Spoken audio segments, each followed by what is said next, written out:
When setting up a warehouse bin location, the most important thing is that it is maintainable. So setting up the perfect bin location where every individual bin has a location is great, but if you can't maintain that over the long haul, it really is kind of a waste of time. So some ideas for bin locations is you want to have a section. So this would be, this whole warehouse would probably be, I think the way I have it is WB, so this means it's in the warehouse.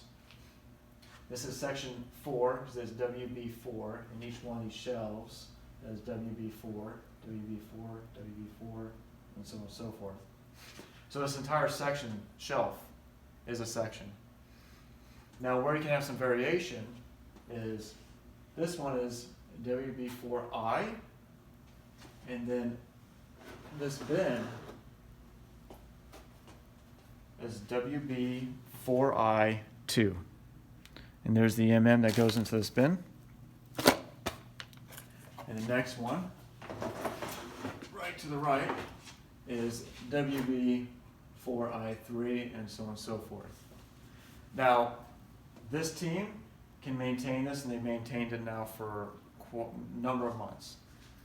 But if at your site, if your bin locations, if you want to just go down to the shelf level, that's sufficient too. Maybe the entire shelf is one fuse or one product, or maybe an entire rack is one product because you carry so much of that on hand because you always have to use it, right?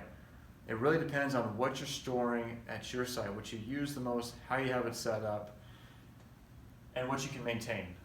As long as you can maintain it, you can explain it, and it makes your cycle counts, as well as grabbing parts and putting parts away, repeatable and predictable, that you could explain it to somebody coming to your site, and within a couple minutes of looking at your naming culture and how you have your system set up and looking at your warehouse map, that they could come and get exactly what they're looking for, you've succeeded.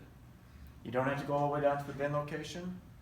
You don't have to do the whole shelf location, but it needs to be something you can explain on the map, and that someone else could read, interpret, and grab the parts, just as you would.